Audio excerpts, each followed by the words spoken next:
TDP senior MLA Bonda Uma versus deputy CM Pawan కళ్యాణ్గా కాసేపు episode నడిచింది. పవన్ కళ్యాణ్ పేషీపై బోండా సంచలన ఆరోపణలు దిగాగా ఇక వాటిని పవన్ కళ్యాణ్ తోసిపుచ్చారు.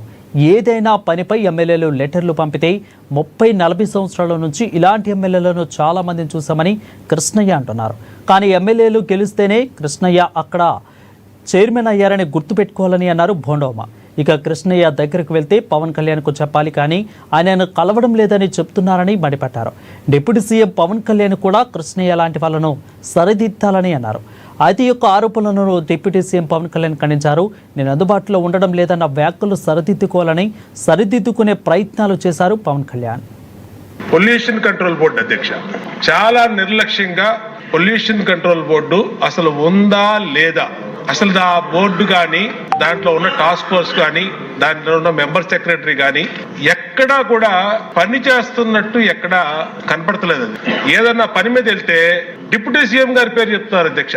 ఆయన చేయొద్దన్నారు, ఆయన ఆఫీస్ నుంచి చెప్పాలి, ఆయన మాట్లాడాలి, ఆయన వెళ్తే కలవట్లేదు అని డైరెక్ట్ గా చైర్మన్ గారు చెప్తారు అధ్యక్ష. అంటే ఎందుకు మాట్లాడుతున్నాం అధ్యక్ష, ఇప్పుడు ఈ ప్లాస్టిక్ ని నిరోధించడం ఇది ఒక ఇష్యూ అయితే దానికి డిప్యూటీ సీఎం గారు చెప్పారు, అది బ్రహ్మాండమైనటువంటి ప్లాన్, యాక్షన్ ప్లాన్. దాన్ని నిర్వహించి ఎమ్మెల్యేలు ప్రజాప్రతినిధులు అందరూ బాధ్యత తీసుకుంటే బ్రహ్మాండంగా జరుగుతుంది అధ్యక్ష. కానీ ఫ్యాక్టరీల పొల్యూషన్ అధ్యక్ష, ఇక్కడే ఉన్నారు కృష్ణయ్య గారు, చైర్మన్ గారు, పెద్ద వాళ్ళందరినీ కూడా వాళ్ళు మరి ఏం ఇన్ఫ్లుయెన్స్ గురవుతున్నారో తెలియట్లు గాని రామ్కి పరిశ్రమ అధ్యక్ష ఈ పొల్యూషన్ దాంట్లో ఆయన కూడా వెళ్ళి విశాఖపట్నంలో ఇన్స్పెక్షన్ చేసి వచ్చారు.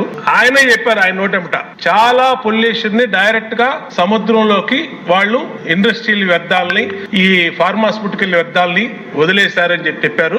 అలాగే గౌరవ ముఖ్యమంత్రి గారు కూడా దాని మీద స్పష్టమైన ఆదేశాలు ఇచ్చారు, అలాంటి వాటి మీద చర్య తీసుకోండి అని. దాని మీద చర్య తీసుకోరు అధ్యక్ష. ఏంటంటే మరి ఏం కాంటాక్ట్స్ ఉన్నాయో, ఏమి ఇన్ఫ్లుయెన్స్ జరుగుతుందో మాకైతే తెలియదు అధ్యక్ష. అయితే అయోధ్య రామిరెడ్డి వైసీపీ ఎంపీ అధ్యక్ష ఆయన, కాబట్టి మరి ఆయన లెవెల్లో ఏమి ఇన్ఫ్లుయెన్స్ చేస్తున్నారో ఈయన్ని తెలియదు అధ్యక్ష కృష్ణయ్య గారిని. కానీ ఇక్కడ ఏం జరుగుతుందంటే చిన్న వాళ్ళు ఏ పరిశ్రమ గాని, ఇప్పుడు మాధవి గారు చెప్పారు ఈ వాళ్ళ దాంట్లో 5 అడుగులు ఇలాగా పొల్యూషన్ ప్లాస్టిక్ వ్యర్థాలని మా నియోజకవర్గంలోకి వస్తే కాలువల నుండి నిండిపోయినాయి.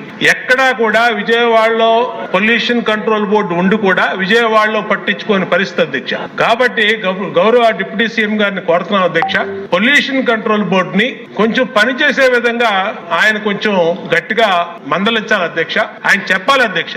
అందుబాటులో ఉండరు, ఇవన్నీ తప్పు. రాగానే గౌరవ మనకి చైర్మన్ గారికి కూడా చెప్పాను, first pollution control board open చేయమని.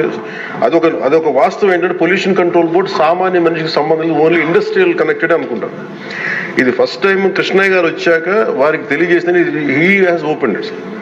ఎవరైనా సరే ఎనీ ఆఫీస్కి వెళ్ళిపోయి మీరు పొల్యూషన్ కంట్రోల్ బోర్డు ఆఫీస్కి వెళ్తే మీకు అది ఓపెన్గా ఉంటుంది. దానికి నేను బాధ్యత తీసుకున్న తర్వాత మొట్టమొదటి చేసినది అధ్యక్షుడు. కాకపోతే దీని మీద అవగాహన కల్పించాలి, అసలు వెళ్తే కొంత సమాధానం. ఎందుకంటే first of all there is extensive employment shortage ఉంది, దానికి అదొక మేజర్ సమస్య. అలాగే వారు లేవనెత్తింది ఇంకొకటి రామ్కి సంస్థ మీద, వారికి షోకాస్ నోటీస్ ఇష్యూ చేయడం జరిగింది, యాక్షన్ తీసుకోవడం జరిగింది. అలాగే చాలా వ్యర్థాలు వదిలేస్తున్నారు ఇవన్నీ. అంటే ఒక ప్రాబ్లం ఏముందంటే ఏదన్నా సరే స్ట్రిక్ట్ యాక్షన్ తీసుకోవాలి అంటే ఎన్ని ఇండస్ట్రీస్ మూతపడిపోతే మనకు తెలియదు అధ్యక్ష. ఇప్పుడు మీకు ఇందాక నేను ఎందుకు ప్రస్తావించానంటే ఉదాహరణకి ఫ్లెక్సీస్. ఇప్పుడు ఫ్లెక్సీలని వెంటనే మనందరికీ తెలుసు, ఫ్లెక్సీస్ మైక్రో లెవెల్ డిస్ట్రిబ్యూట్ అయిపోయి భూమిలోకి ఇంకిపోతున్నాయి, నీళ్ళలోకి వెళ్ళిపోతున్నాయి, గాల్లో కలిసిపోతున్నాయి, ఆ తిరిగి తల్లి గర్భంలోకి వెళ్ళిపోతుంది, ఇవన్నీ తెలుసు. కానీ ఏదైనా వెంటనే బ్యాన్ చేద్దామంటే it has become an employment source for many people. కొన్ని కుటుంబాలు రోడ్డు మీద పడిపోతాయి. సో దీనికి ఏం చేయాలి, దీనికి చాలా సహజ క్రమంలో తీసుకురావాలి, ఒక మార్పు పట్టుకురావాలి, చాలా సహజ క్రమంలో కొంత అవగాహన కల్పించాలి, వారికి కొంత తెలియజేయాలి. సడన్ గా మెషిన్ పెట్టాల్సిన ప్లాస్టిక్ పెట్టే చోట బయోడిగ్రేడబుల్ మెటీరియల్ పెట్టాలంటే దానికి ఆ పర్టికులర్ ప్రింటింగ్ మెషిన్ ఎంతవరకు యాక్సెప్ట్ చేస్తే కలర్స్ అంత సాచురేషన్ ఉంటుందా లేదా, ఇవన్నీ కూడా ఆలోచించాలి అధ్యక్ష. నా ఉద్దేశం ఏంటంటే ఒక ప్లాస్టిక్ చిన్నపాటి ఫ్లెక్సీకే మనం ఇంత ఆలోచిస్తున్నప్పుడు can you imagine the magnanimity to apply the real true pollution norms to every industry. Practical గా మనం చూసేటప్పటికి ఇప్పుడు ఏ పరిశ్రమ అయినా సరే పొల్యూషన్ లేకుండా ఏ పరిశ్రమ లేదు.